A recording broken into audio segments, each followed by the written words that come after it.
Welcome back, everybody, to part 3 of our talk today about money, the root of all evil, or is it really? And I am sitting here today with Roger Wetzel and with Karen McKY, our guest, talking about PSYCH-K and the ability that we have to change our beliefs about money. We started in part 1 talking about what PSYCH-K is, and in part 2 we really kind of dove into what are some of the beliefs that we hold around money. And now let's talk about how we can change some of these beliefs around money. What is available to us to help us get through this? Okay. Well, one of our very first steps is awareness. Mm-hmm. And that might sound simple, but it's complex.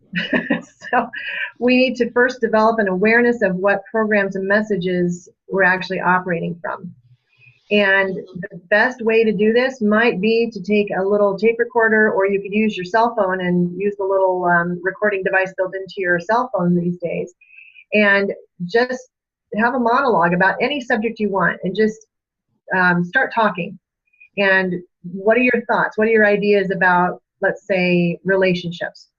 And you start letting yourself go and talking about those relationships. And then turn it off and play it back. And what you want to listen for are limiting beliefs. Things like, I'm just not attractive enough to find a good mate, or other people won't find me desirable, or whatever, or my parents were together and they always fought, so if I'm in a relationship, we're going to fight all the time too. So these steps of awareness are the first critical pieces that we have to tie into. We've got to be able to identify what's going on in our life. And if you can't tie into the beliefs yet, then take a look at the world around you. What is happening in your current life? Because that is the outward manifestation of your belief structures. So if you don't like what you have, then start identifying what it is that you do want. And this question oftentimes stumps people right there, because very seldom does anybody ask us, what do you really want? From a heart-centered space. When I even ask myself that sometimes, it's hard to connect with what is it that I want. I mean, sure, there's big things that people want, love, or a roof over their head, enough, whatever it is. But sometimes it's hard for people to get to that. Exactly. To get to that point. So I think awareness, is that a step that everybody should take before they even try to change a belief? Let's hear what really is going on with our beliefs. Yeah, well, thank you for asking that. It is a very important step. We have to be aware of what we want, because we're going to create a belief statement, which is different than an affirmation. It has 5 key criteria that it must meet for us to be able to use the PSYCH-K balance process with it. So we want to make sure that it's going to be meeting these 5 key criteria so that we can have it be effective for us. And one of those criteria is that it must be present tense, because the subconscious is always in the present tense. So we can't use the futuristic or the past. It has to be, present. So what we have to do then is carefully consider what we really want.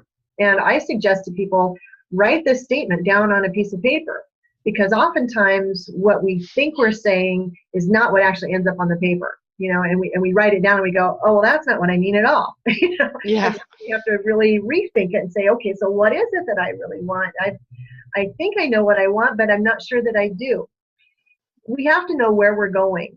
If we're going to go take a trip to the beach, we have to know that we're going to the beach, because we're going to pack different things into the car if we're going to the beach than if we're going skiing in the mountains. It's totally different climate, totally different clothing, totally different activities. We have to know what we want. So that gets down to our life. We have to know what it is we want in our life. So write it down, and then we have to look at the energy. So I like to ask people to write down their limiting belief. Let's say, let me grab some of these that we had. Let's say it was a belief about lack and limitation. I'll never earn a good enough or large enough income. Okay, because we're talking about money. So we might say, well, a possible different belief that is what we want is, I am open and ready to receive a large income. That might be one of the first steps. Now, we could take this, I'll never earn a good enough or large enough income. That could be more like a stone, like a beautiful diamond. Mm-hmm. And that one stone has all these edges on it that are really rough, and you can't even, a good gem cutter can see the beautiful finished product within the rough stone itself. So that beautiful gem cutter is going to start knocking cuts into that rough stone, and when he or she is finished, they're going to have this beautiful diamond that glistens and refracts light, and it's going to be set into a ring or a pendant or something like that. So I like to think of us as we're gem cutters, and we're going to cut facets into this rough stone. The rough stone is what we're looking at, is I'll never earn a good income or have enough money. Mm-hmm. Right? That's the diamond in the rough. But then we knock a facet into it, and we say, okay, I am open and ready to receive large amounts of money. Now, the next thing might be, well, yeah, but if I have that much money, I don't know how to manage it. Okay, let's cut another facet. I'm intelligent and wise, and find people who can support me managing money. So we balance for that one. I attract people that help me with my financial plans. Might be another cut that we make into that stone. And so before you know it, we've got this beautiful, incredible new belief structure that supports our overall goal of having money in our lives. Mm-hmm. And we're going to have to probably balance for more than one statement. Most of the time, it seems like there would be lots of layers that you would go through. Yeah, people can call them layers, or I call them facets. But you could look at it as layers too, mm-hmm. Definitely. Yeah. And I know a lot of people say, well, how many balances am I going to have to do? I have no way of knowing, as many as it takes. Depending on the subject matter, it might be we do one belief change and your whole world shifts magically. And for some other people, we work on a project for weeks on end. There's a wonderful gentleman that is working on developing a new business. And so we've been working on him being able to step out of his current employment and step into his new business. He'll be an entrepreneur. He's not changing the service that he's providing. He'll be providing the same services, but he's been an employee, and now he wants to move to being self-employed. And he's been self-employed doing this service before. So he's coming at this whole thing from all of his fears about the failure, his perceived failure that he had in the past. And I'm saying, look at that perceived failure as actually training wheels for your new venture. You're not going to have to make the same pitfalls and everything that you had before because you're smarter now. So, but he's got all these beliefs, about this. So we've been working on him making this major change for probably over a year now. And we've had to address fears, we've had to address rejection, we've had to address relationships, we've had to address all kinds of things about him changing his employment format. And it included beliefs about his parents and his family, about what will they say to him, or what will they think about him taking this wild and crazy step again. So again, multifaceted or multi-layered situation, but that all revolves around his money and how he earns money. One of the things that you said earlier, I believe it was in part 2 of this conversation, and you just alluded to it, is that this is not something, what we're talking about here isn't something that's going to happen instantaneously.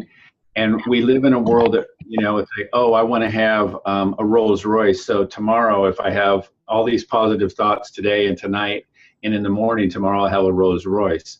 Like you just said, you work with this guy for a year, right? Right.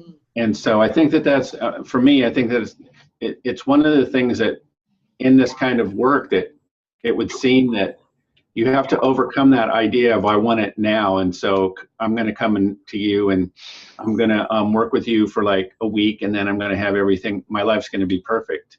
It's not like that, is it? No, we've become so conditioned to immediate gratification. And, I talk to people, I say, Rome wasn't built in a day. You've got, your life wasn't built overnight.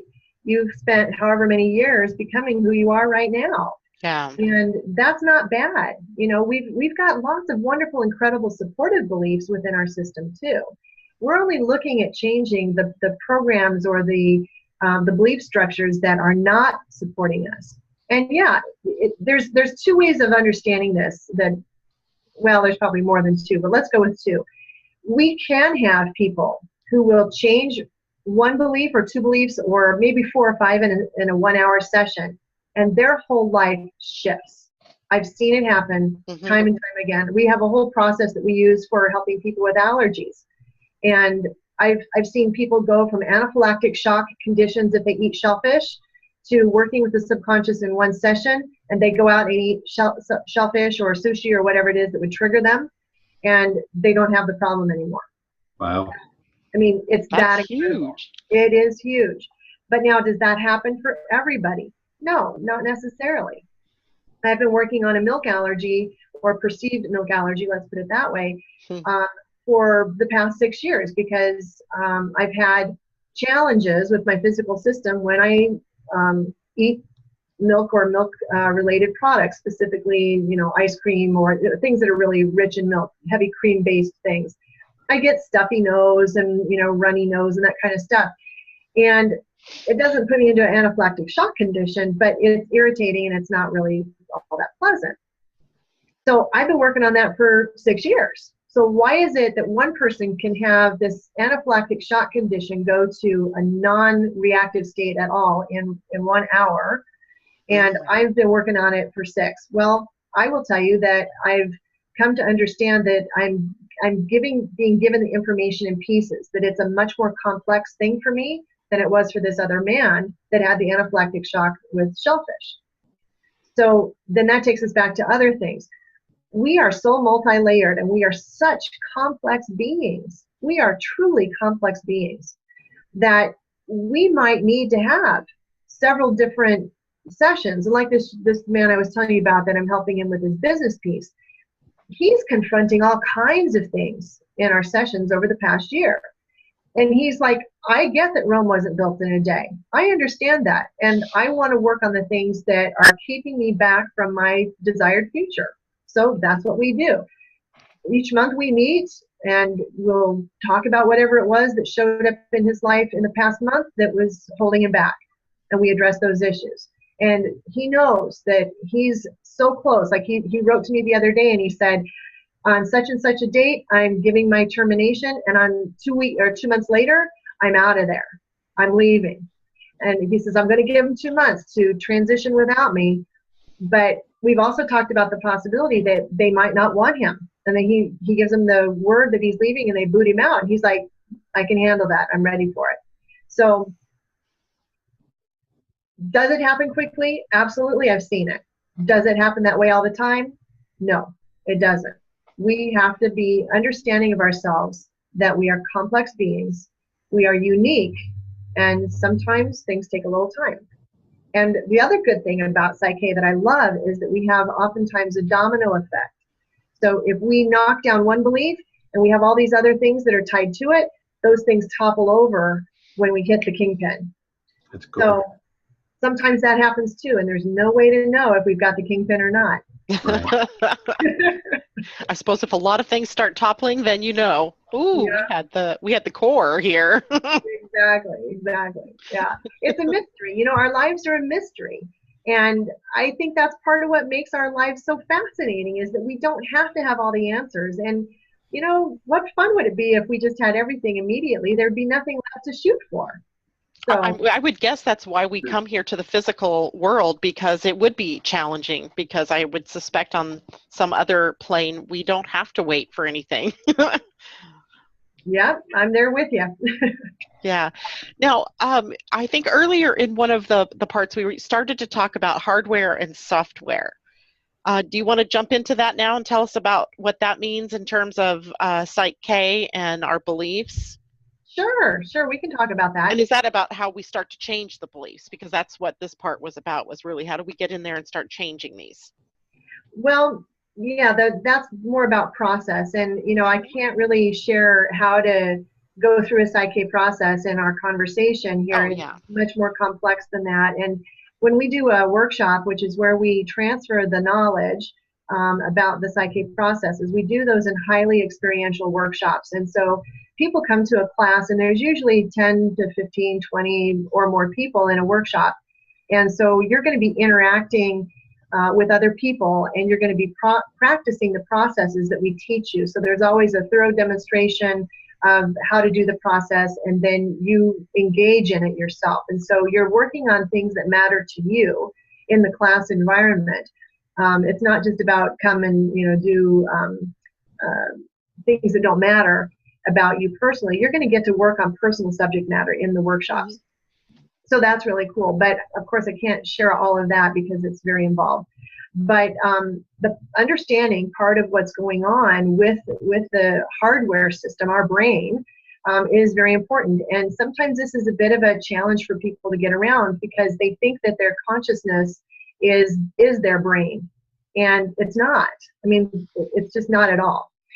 Our brain is the hardware, and our consciousness is interacting with the hardware. But they are very different. So the hardware that we have is the brain. Mm-hmm. We've got the two different hemispheres that we have that process the information. And then we have another piece that's called the corpus callosum. And the corpus callosum is a dense bundle of nerve fibers that connect the two hemispheres together. And the job of the corpus callosum is to get the information back and forth between the two hemispheres of the brain so that we can be what we call living in a whole brain state. But a lot of us have challenges with that. In fact, we, if I can get the slide thing to come up, if you'll give me just a second, maybe go right ahead. Talk for a minute while I pull this up.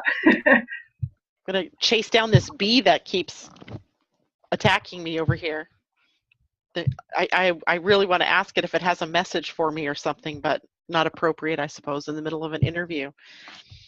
But, it's a nice day in the Pacific Northwest, and I have my window open. The screens aren't on yet. Yeah, therefore, B. Yeah, and I'm working to get this thing to go. I think I've got it. Okay, let's see if we've got it here. Okay, do you see the screen? Yeah, we see this quite nicely. Okay, great. All right, so we've got these two different hemispheres, and I'll use my pointer, and of course they're not this color at all, but they're just here for the demonstration purposes. But what I love about our hemispheres is the jobs that they do. So let's just take a look really quick at how they process information. So the left hemisphere processes information through logic and reasoning, whereas the right hemisphere is more about processing creatively and tying into intuition. Now, some people would say this might be more of our spiritual capacity that is more right-brained effect. We also have the left hemisphere processing information as words, and the right hemisphere processes information as pictures. The left deals with parts and specifics, whereas the right hemisphere deals with the relationships things have to one another. It's more holistic in the way it handles information. The left is responsible for analyzing and breaking things apart, and the right hemisphere synthesizes and puts things back together again. The left deals with sequencing. The right deals with things on a much more simultaneous activity level.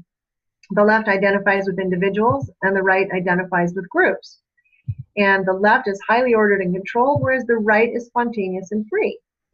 So when you look at those lists, you might see yourself in one of those capacities more than another. Maybe you're more left-brained or you're more right-brained. How does that work for you guys? I'm middle-brained. You're middle-brained. I was thinking that same thing, that I'm right down the middle. Of course, I'm a Gemini. I have both halves playing. Yeah, well, and that really, we want to be able to use these resources and capabilities all the time. We don't want to be left-brained or right-brained because, and here's a funny little joke, if I'm left-brained or right-brained, that means I'm a half-wit. And I don't want to be a half-wit. I want to be a whole-wit. I want to be witty, I guess. But the idea here is your brain, you're witless. Yeah, you're not using the brain. Well, then we've got this other piece here that's the corpus callosum, which we were talking about, and I don't have a good picture of that right now, but you can look it up on the internet and you can see, what this corpus callosum looks like. But the idea is really that we want to be able to use this hardware so that, and I'm thinking I'm back on. Yes, you are. You're back on. Okay. We want to be able to use this hardware in such a way that we are whole brain, because that allows us to access the resources of both hemispheres. Yeah. And when we can do that, then our hardware is working really well for us. So that's a little bit about the hardware. Sometimes our beliefs actually are stuck in one hemisphere or the other. And so we want to be able to open up that stuck hemisphere so it can communicate well with the other hemisphere.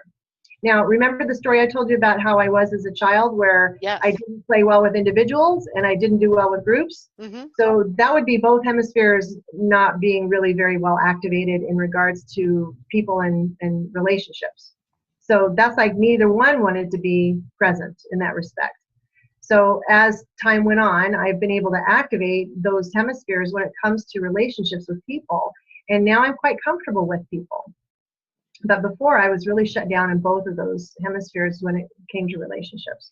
Well, I just got off thinking about this whole thing about with autism, children who are autistic and so forth. Is that a hemisphere in the brain that's misfiring? And can we trace that to beliefs somewhere too? Well, we can activate the hemispheres so that they are functioning better. And that would be another slide I could show you if you want me to do that real quick. I'm going to see if I can get back to it. This would allow us to, let's see if we can get, no, hang on a minute, I got to go back to share screen. Yeah, go ahead. Mm-hmm. All right, let's see if we can get this to go to the next image. I'm going to hold my breath. Don't do that, you'll turn blue. Okay, there we go. It works. It's blue. All right, so let me explain this, because this is fascinating information. Now, when PSYCH-K got started 26 years ago, we had no scientific research at all. It was just all about knowing that it worked. People's lives changed because they were engaging with the processes. But in 2010, a wonderful scientist started working with us and using brain mapping. And we were able to start getting some information, and there still is so much to be done. I mean, we're just scratching, the surface of the skin really at this point in time, but there's so much to be done. So let me help you guys understand what's going on in these images. Okay. First of all, and it's going to take just a minute to explain this, but this is not the full spectrum of what a brain map can show. This is just something called an independent t-test, and an independent t-test allows us to see the data generated from the brain map with respect to a precondition and a post-condition. So this would be the red lines, and let me show you what we've got here. The red line, well, first of all, we got two different brain maps, and these are from two entirely different people. So this is important to understand, because I don't want you to get confused about that. Okay. Next, we have to understand that the red lines indicate the brainwave activity going on in each of these individuals before we did the PSYCH-K balance process. So the red is before. The blue lines indicate the additional brainwave activity that resulted from doing the PSYCH-K balance process. So interesting. then we add the red lines plus the blue lines, and that's going to create what we call the whole brain state, which results from doing the PSYCH-K balance process. So just keeping that real simple, let's take a look. This is delta brainwave activity here, which is measured between 1 and 4 hertz. Mm-hmm. Then we have theta brainwave activity measured between 4 and 8 hertz. We have alpha brainwave activity between 8 and 12 hertz, and hertz is just a measurement of energy. Beta brainwave activity between 12 and 25 hertz.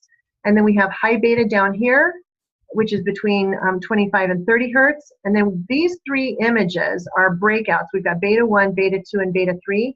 These are breakouts of this guy up here directly above on the right-hand image. This is the nose. Here's the left ear, the right ear. So if you could imagine all of these top 4 rows being all overlapped together, that would be like a bigger picture of all the brainwave activity going on. But these are like broken out, so you can see it. So delta is known more as the sleep state, but delta brainwave activity functions all the time. theta brainwave activity is more what we know of as the subconscious mind. And then alpha is what we call the quiet conscious mind. It's interacting with theta all the time.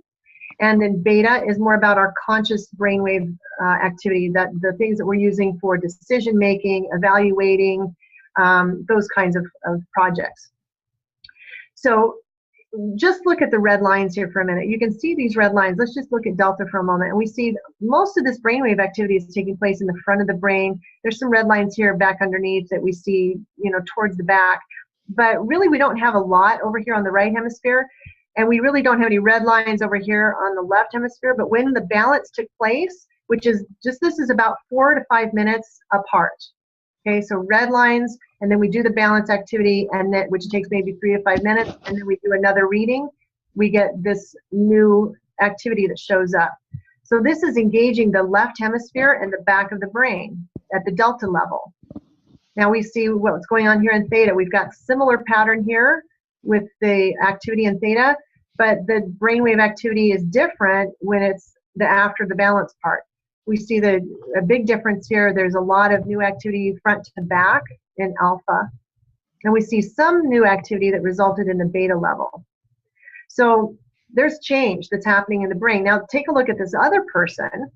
And this would be an example of a left brain thinker. See how much of the activity is lit up in red? Yeah. It's predominantly in the left hemisphere. And the left was the logic, the analytical side of the brain. Right, right, sequencing and all that kind of stuff, right, dealing okay. with individuals, yeah. And so we see this is very strong in all levels, and even down here in high beta. But look at how the right hemisphere lights up as a result of having done the PSYCH-K balance.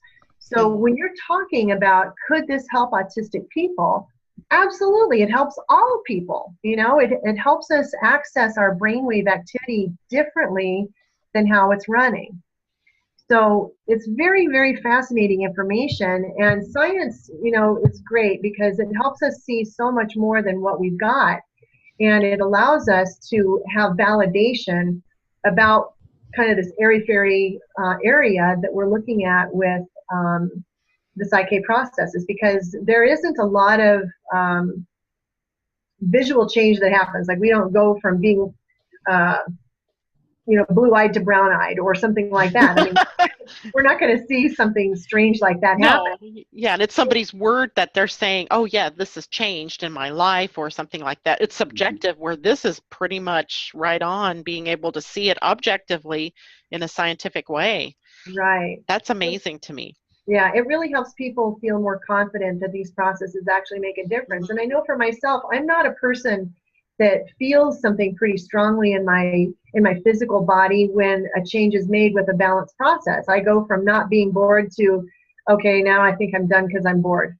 I don't have a huge change happen. Other people will feel their brain working differently, or they'll notice something shifting in their physical body. Maybe we can oftentimes see people's shoulders relax, or they take a big deep breath, or maybe their face softens.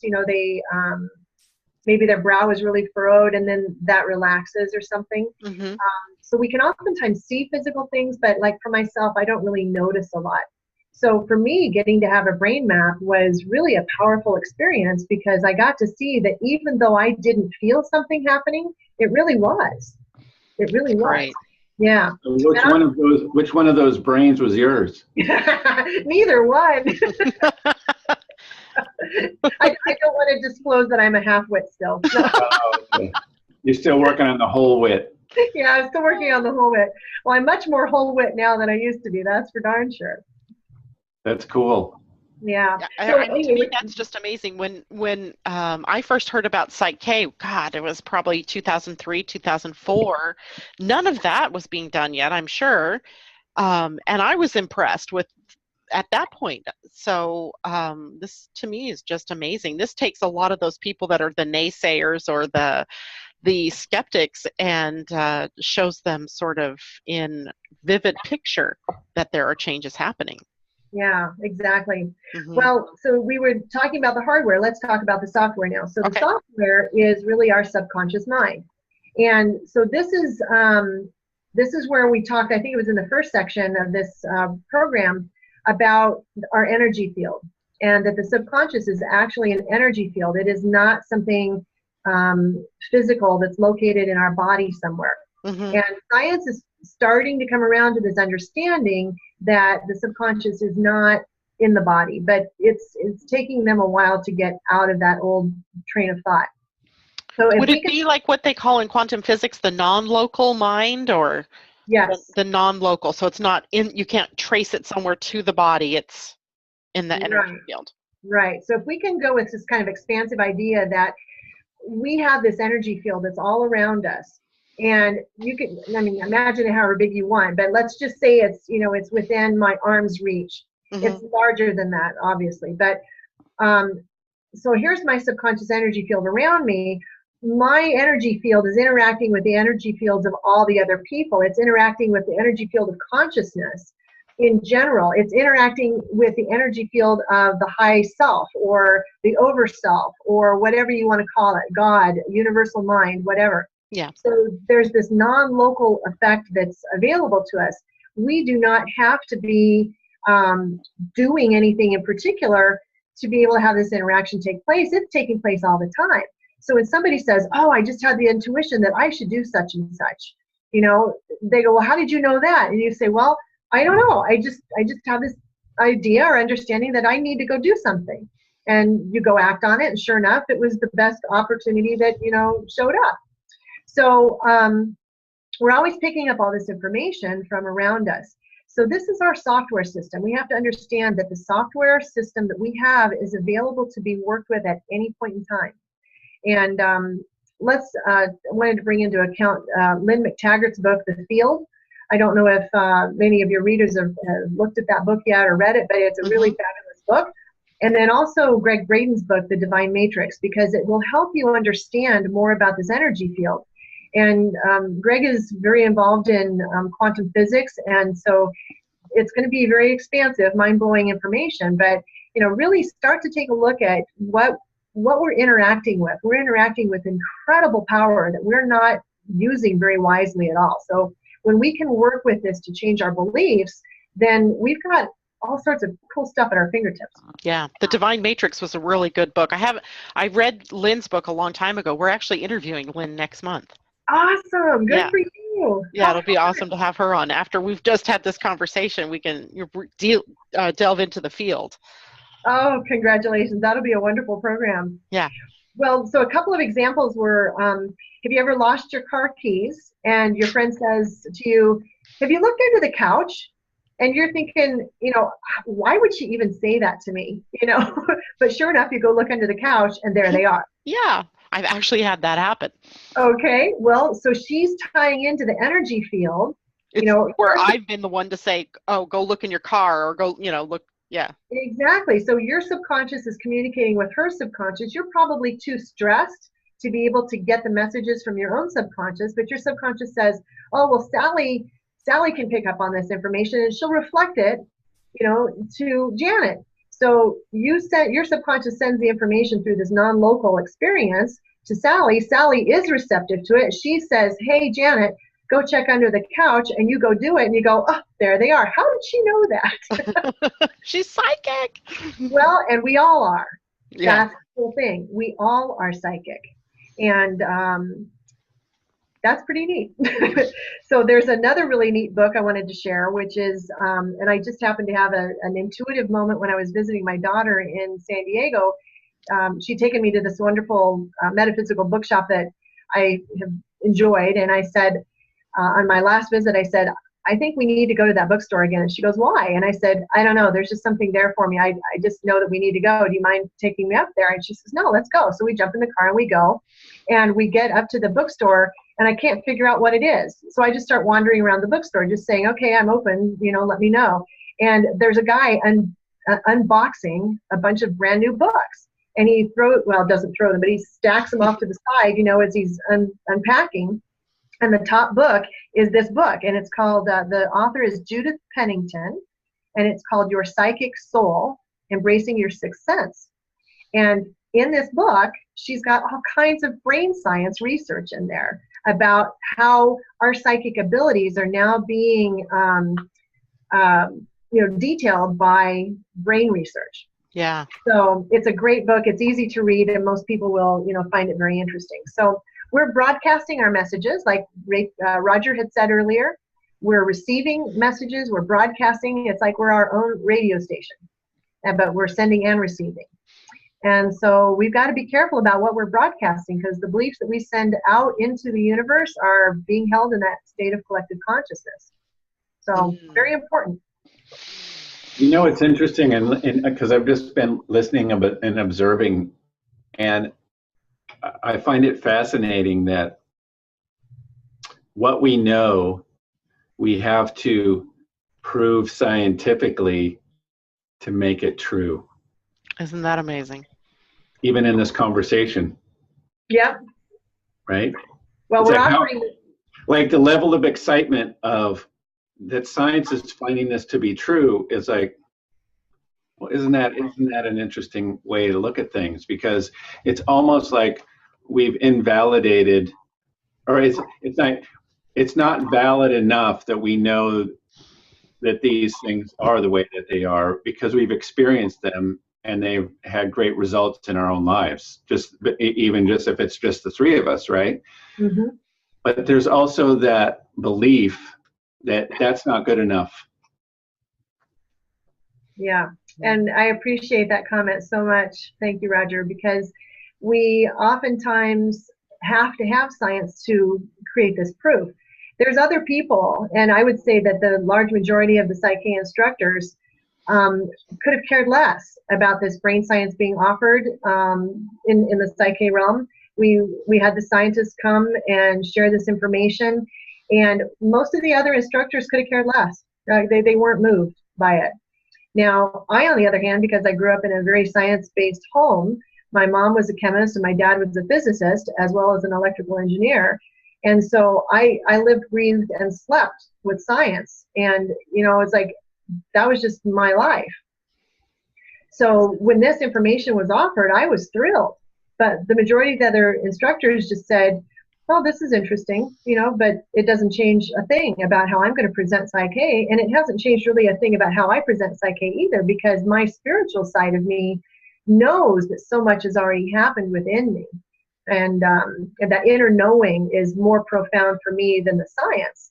But I do enjoy the science piece. And one of the cool things about science is that it's starting to really bridge now with spirituality. Yes. And it's like it's finally catching up to what we've always known internally.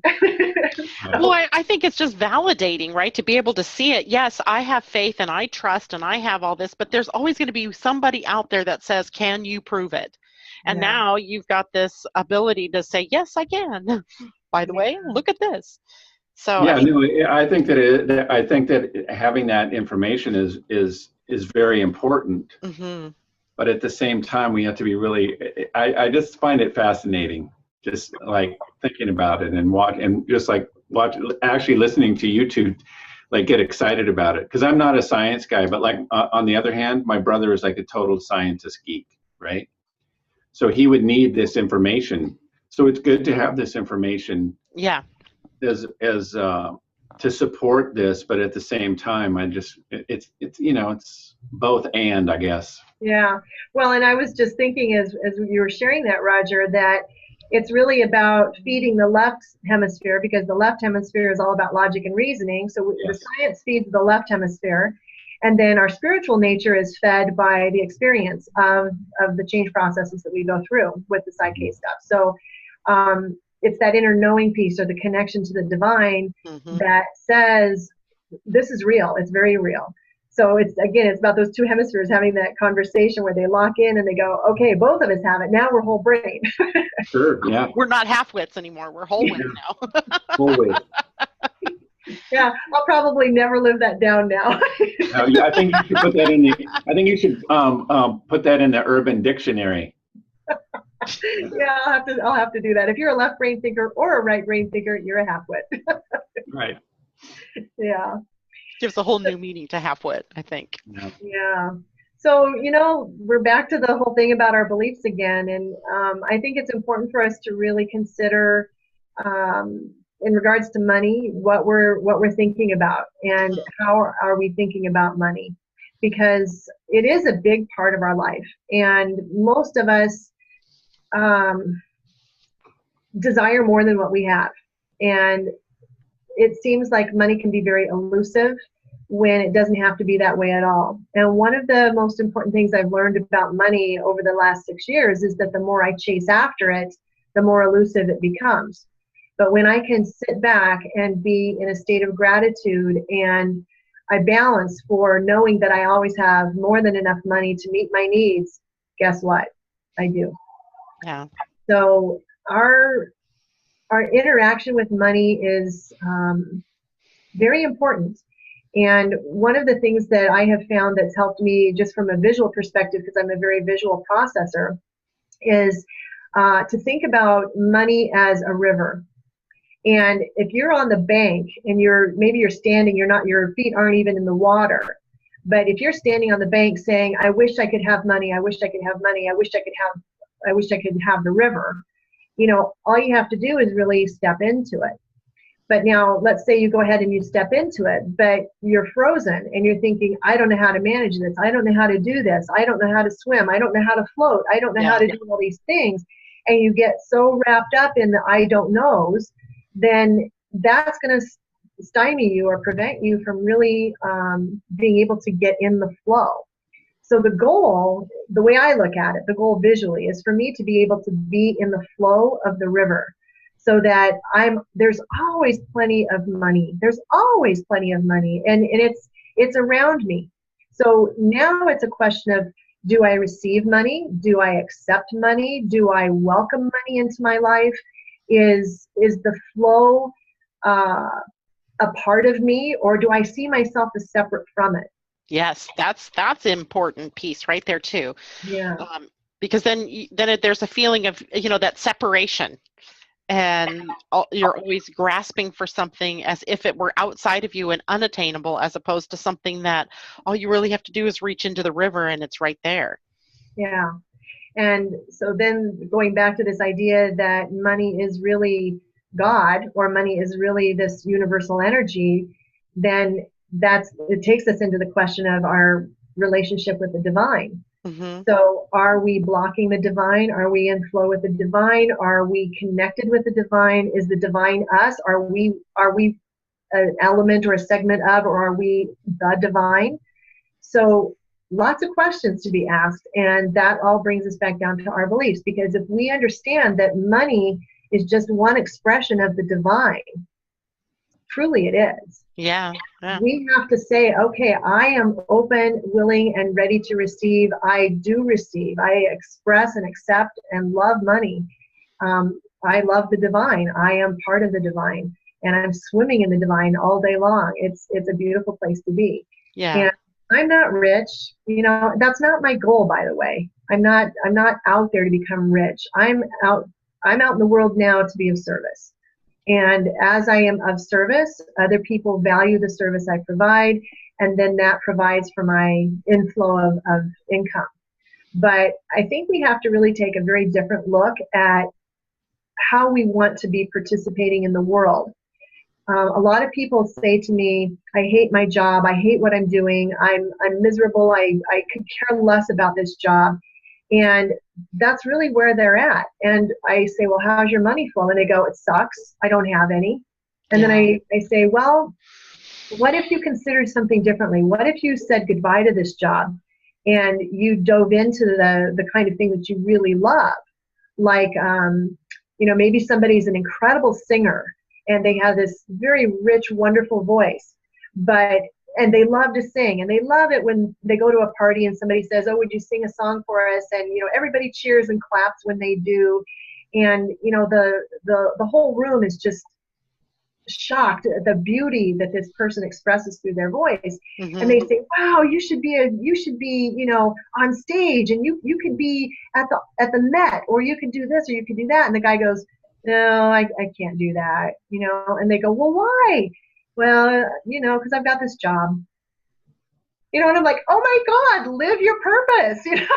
It's important for us to be where our heart is. Live what we're here to be living. We're here to express beauty and magic and the wonderment of our world and who we are in that world. And we will be rewarded for that. But see, then there comes all the fears. Nobody's going to pay right. me to be a singer. Nobody pays people to be good actors or actresses. And, I mean, just average everyday people. It's like, you have to be somebody special. You have to be a movie star. Well, those movie stars weren't always movie stars. They started off somewhere. So yeah, everybody has to start somewhere. But I can tell you, as an astrologer, that's the one thing I hear from people often is, that's not a real job, right? Being a singer isn't a real job. Again, a belief, and it's hard to come up against a belief like that when you're trying to open up people to what the potential is, to follow their passion, to do what they love, and they bring that up. I mean, that's why something like PSYCH-K is so invaluable, because it goes to the belief that they're holding as opposed to the oh, that's not real, or that's not something that makes people money or whatever. Yeah, I agree. And Janet, it's important to understand that PSYCH-K isn't necessarily going to solve everybody's problems, but my gosh, it's an incredible first few steps. Yeah, it is. And it's been the most important and dynamic set of tools I've used in my life. I was married for 17 years with my first husband, and during that entire 17 years, we went to a counselor. And Roger, I know you've got a counseling background, and I don't knock counselors at all. I think we're very much in need of incredible, wonderful people like yourself who are willing to help us figure things out at the conscious level. And sometimes that's all we need. And there's times where we really need to start changing the programming that's at the subconscious level. Yeah. And it's incredibly powerful when we can address the conscious mind with the subconscious mind. Counseling can even be more effective than it's ever been. I've got an incredible lady that's here in the Denver market, and she's a psychologist, and I've worked with psychiatrists as well, by the way, who have come to PSYCH-K and they said, the standard format just isn't making enough change for the people I'm working with. I'm looking to PSYCH-K to see if it can make a difference. Well, this one lady that I'm referring to now that's a psychologist, she told me the last time we got together for a practice session, she says, I'm changing everything. And I said, well, what do you mean by that? And she says, I'm shutting down my business. I'm shutting down the way I've been doing it. I'm going to be doing all PSYCH-K from now on. And I'm like, oh my God, that's incredible. And she's this beautiful woman that is just so heart-centered, and she sees the differences. It's not like she's never going to use any of her previous skills. Right. Certainly those will show up. But she wants to be helping people use these subconscious change processes along with the conscious mind processes from her counseling abilities to really deepen the experience for her clientele. So our changes are available to us. We've just got to get out there and get involved in them. We've got to jump in the river. True. Get wet. Absolutely. Yeah. Were you going to say something else, Roger? Well, there's a couple of things in regard to, traditional therapy. I think that it's like anything else. I think that there's people out there that would benefit, and I think it's a good place to start. Mm-hmm. I also think that the Model T was a really good car back in the early 1900s, but today it would be pretty much useless. And I think that there's so many great tools like PSYCH-K out there now that can help people get to the core of what's really going on versus sitting and talking about it, right? It's like, I remember listening to Carolyn Mace so many years ago talk about therapy being like a boat to get from one side of a lake to the other. But what happens is people get out in the middle, they start going around in circles, they identify with their wounding, and that's who they become. And I think that really, for me, spoke to the heart of like traditional therapy. I think there's so many more great tools out there, but at the same time, it does serve a purpose. Oh, absolutely, Roger. And I'm so grateful for the counseling that I had in my life, because it really allowed me to get to where I am today. I wouldn't be where I am today, I don't think, if I hadn't had it, And as I mentioned earlier in our program, awareness is one of the first steps to being able to change who we are. And I know for a fact that the counseling that I experienced brought me a lot of incredible awareness. And so one of our new terms is that, PSYCH-K is really about high-speed mindset change. And it is. It's about getting in the motorboat now. It's like, there's all kinds of motorboats out there, and you can get from one side of the lake to the other with a rowboat or a motorboat or a canoe or whatever. But man, you put it on like a hyperdrive thing or a hydroplane and you go there and you're across. That makes a lot more sense to me. Let's all the tools that we have available to us and really enjoy the end result, because it's not about the ride across the river so much. It's about what's on the other side. It's that whole new understanding about, if I'm here today and I'm living this life, but I see a bigger picture of who I can be over here. I just got to get from here to there. We can do it, and I'm living proof that it's possible. And I work with people all the time that are working those possibilities for themselves into more than probabilities. It's realities, new realities. Sure. Karen, thank you so much for being with us today. This has been so cool. And I really there's a whole nother piece to this that I would really love to get to. And that is about the changing the statements that, you talked about initially, like, I'm not a good money manager. How can we, reframe that? But I want to make sure that we honor your time, and I don't know if that's something we want to get into today or maybe at another time.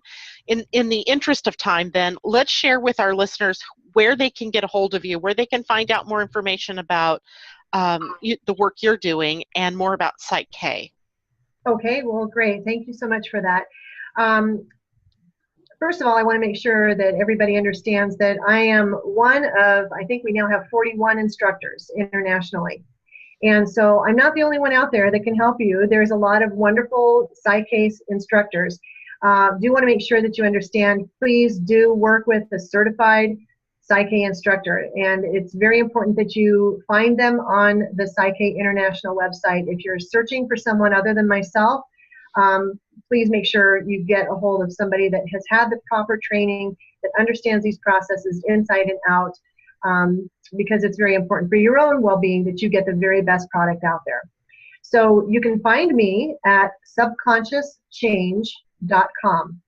And my email, if you want to email me, is Karen@subconsciouschange.com. And my phone number is 719-648-3070. And I'm very happy to visit with you. I want to thank you, Janet and Roger, for having me on today. It's been such a delight, and I really have had a great conversation with you, and I hope that this information is a blessing for all of you that have had a chance to tune in and participate. So well, thank you for being here. Oh, it's been a joy and a pleasure. It's so much fun. I know. Absolutely. It really is. And I want to have you come back on and talk to us more about how to change some of these beliefs, or I think you called them life-enhancing beliefs. That would be another really good place to take this conversation. So thank you so much, Roger. Thank you for being here. Next week, our guest is going to be, well, we might have to edit this part out, Roger, because I cannot remember now. His name went right out of my head. Chuck Knoll. Oh, no, that's not it anyway. Chuck Knoll is dead. He was the coach of the Pittsburgh Steelers. So, you know what? Next week we have a guest. We don't remember who it is, but join us and you'll find I know that he's going to be talking to us about taxes and him fighting the IRS and winning in some way, shape, or form. Maybe it's good that we don't know who he is then. He's going to be a secret guest. Well, thank you all for tuning in today. Thank you, Karen. Thank you, Roger. We'll see you next week. Bye now. Bye. Bye-bye.